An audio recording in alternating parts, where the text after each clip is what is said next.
Oke, kali ini kita membahas tentang reformasi administrasi publik bersama saya Dr. Abdurrahman Mustaq, pengembangan sumber daya manusia, berkaitan dengan definisi, abstraksi, dan implementasi reformasi administrasi publik.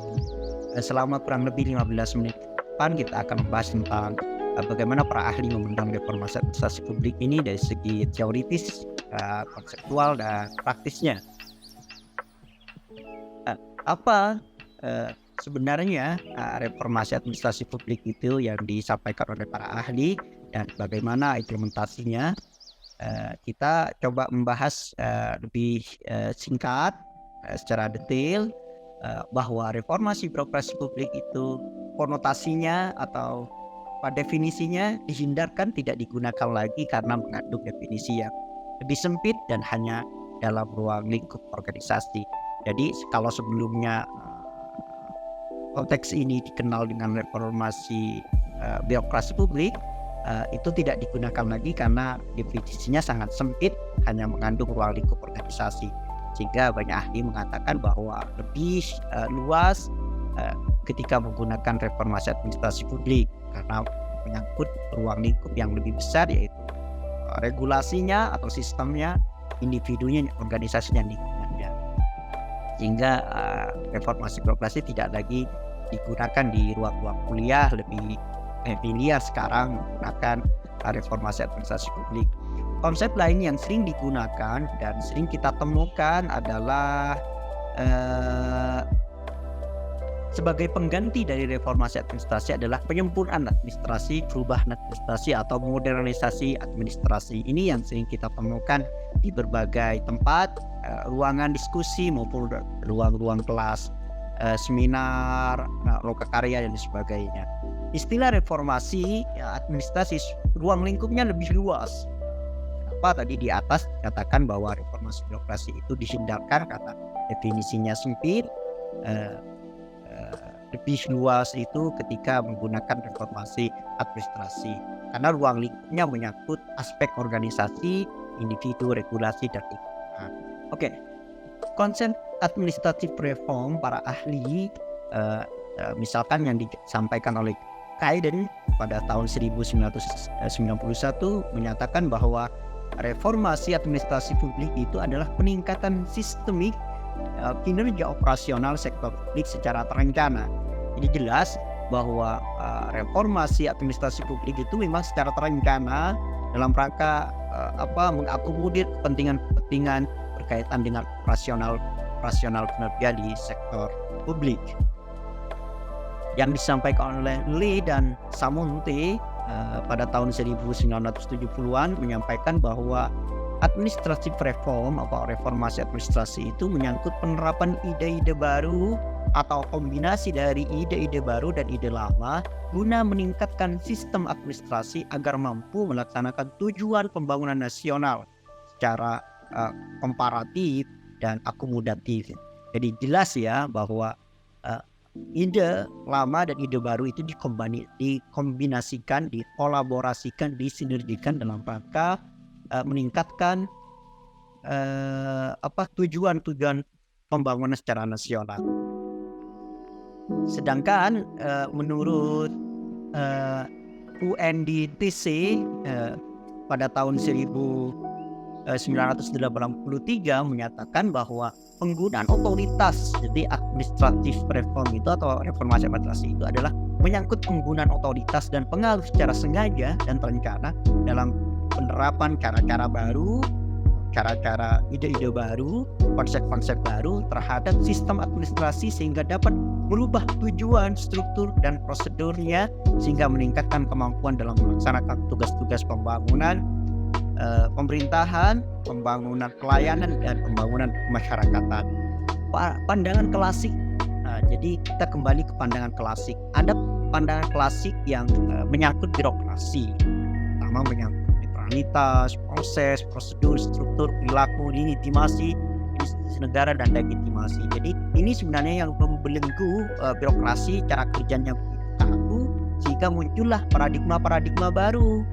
Paradigma klasik ini digeser atau shifting paradigma itu eh, karena dianggap bahwa paradigma klasik atau paradigma lama itu sangat membelenggu, terutama menyangkut masalah prosedur, legitimasi dan legal delegasi ya.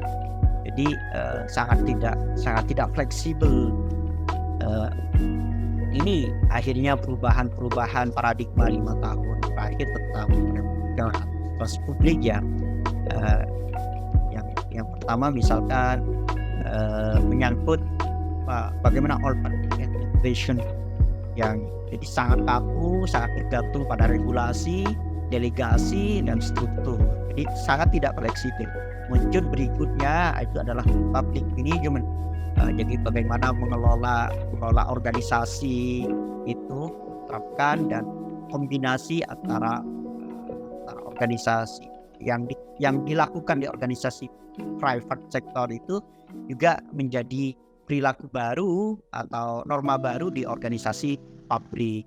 Misalkan efisiensi dan efektivitas, misalkan pengenalan masalah klien itu muncul dari public management, sehingga tidak lagi pure itu adalah administrasi publik.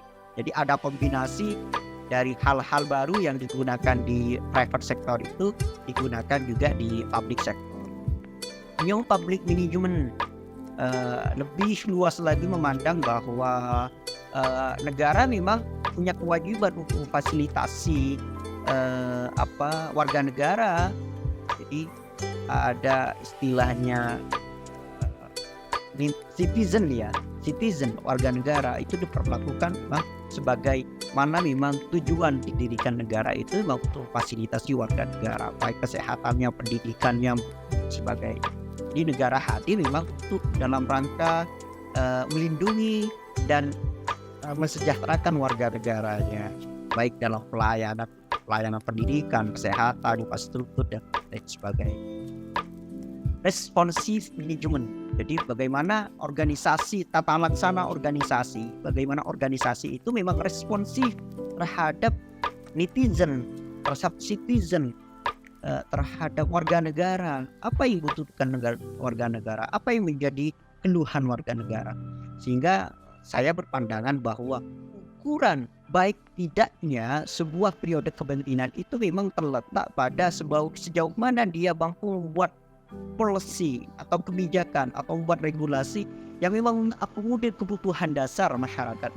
Jika sebuah periode kepemimpinan polisinya, regulasinya adalah menyangkut akomodasi terhadap kebutuhan dasar masyarakat, maka disitulah letak baiknya sebuah periode kepemimpinan.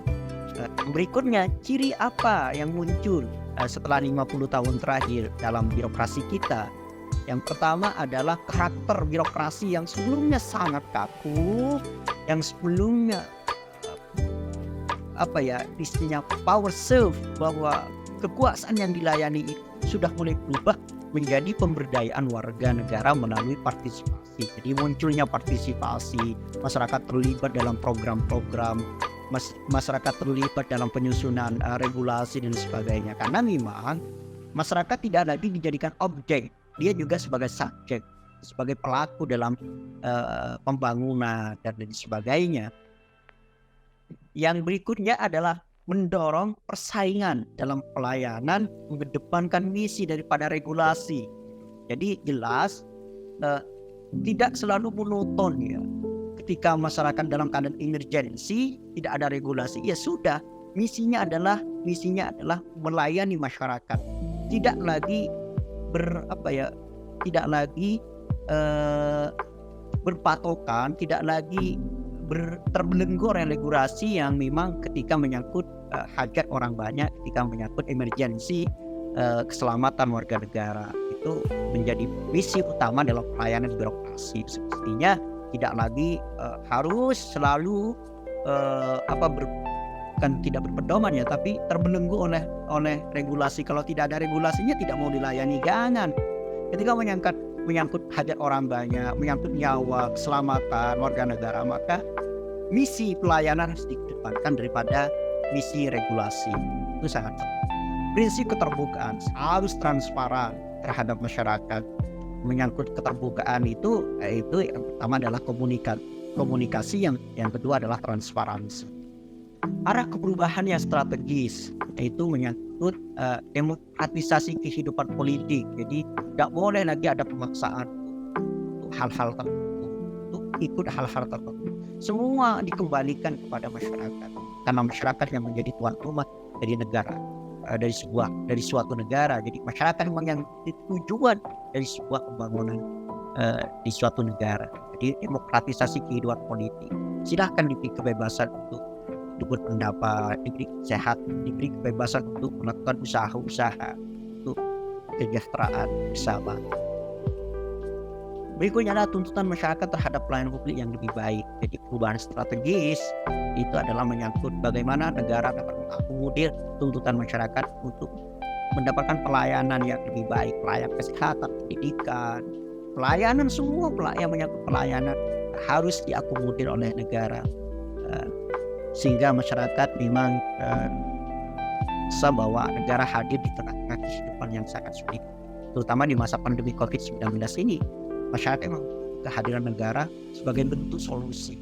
Jadi ada koherensi policy, ada kebijakan yang memang seragam ya untuk apa? Untuk menyelamatkan warga negara ini dari bencana COVID-19 dalam bentuk-bentuk yang nyata, pencegahan, terus misalkan bantuan yang memang menyelamatkan warga negara ini dari pandemi COVID-19 ya.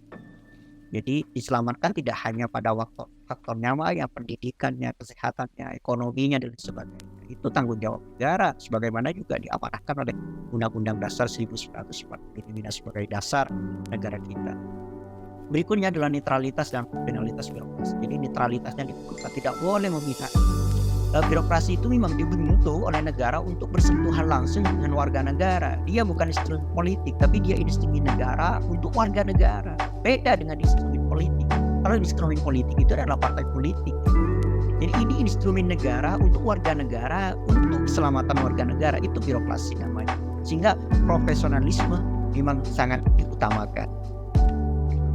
Globalisasi persaingan ekonomi. Sekarang ini persaingan ekonomi sangat mengglobal ya.